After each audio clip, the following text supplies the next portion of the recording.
দেখেন, তাকাই থাকেন না, মায়ে পড়ে যাবেন। লায়লা আক্তার ফারহাদের ধর্ষণ মামলায় টিকটকার আব্দুল্লাহ আল মামুন ওরফে প্রিন্স মামুনের রিমান্ড ও জামিন আবেদন নামঞ্জুর করেছেন আদালত। মঙ্গলবার তাকে ঢাকার মেট্রোপলিটন ম্যাজিস্ট্রেট আদালতে হাজির করে পুলিশ।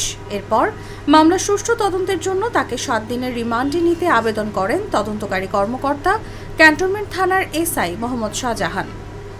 অন্যদিকে তার আইনজীবী রিমান্ড বাতিল চেয়ে জামিনের আবেদন করেন। উভয় পক্ষের শুনানি শেষে ঢাকার মেট্রোপলিটন ম্যাজিস্ট্রেট মামুনুর রশিদ তার রিমান্ড ও জামিন আবেদন নামঞ্জুর করে কারাগারে পাঠানোর নির্দেশ দেন। সে 2টা কন্ডিশন দিছে যে 90 লাখ টাকা দিতে হবে, না হলে আমার সাথে থাকতে হবে, অথবা আমি আপোষ করব না, আমি মামলা তুলব না।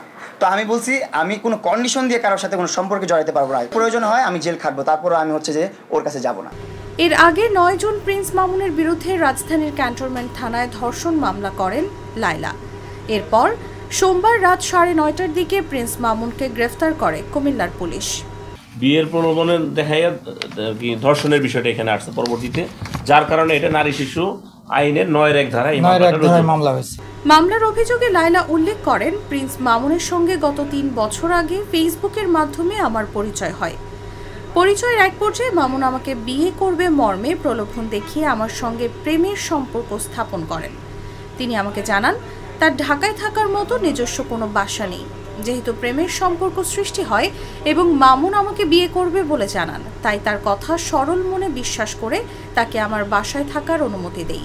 ও মদ খেতে যাবে, মদ খেতে যেতে নিষেধ করার কারণে ও আমার গায়ে হাত তুলেছিল। আমার কোনো উদ্দেশ্য নাই যে তাকে আমি শাস্তি দেই, সে কারাগারে ঢুকে বসে থাকুক, না, এই ধরনের কিছু না। কিন্তু 2022 সালের 7 জানুয়ারি মামুন তার মাকে সঙ্গে নিয়ে আমার বাসায় এসে বসবাস করতে থাকেন।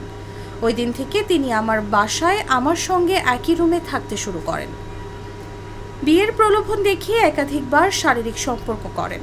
মামুন আমার বাসায় থাকাকালে তার বাবা মা মাঝে মধ্যেই সেখানে এসে অবস্থান করতেন। আমি মামুনকে একাধিকবার বিয়ের বিষয় বললে তিনি বিভিন্ন অজুহাতে সময় ক্ষেপণ করতে থাকেন।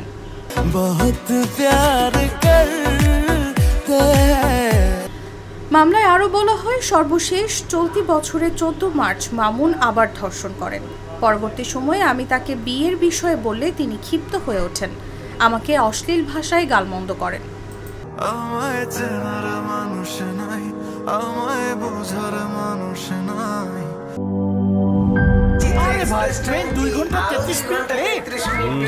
তিন ঘন্টা 33 মিনিট।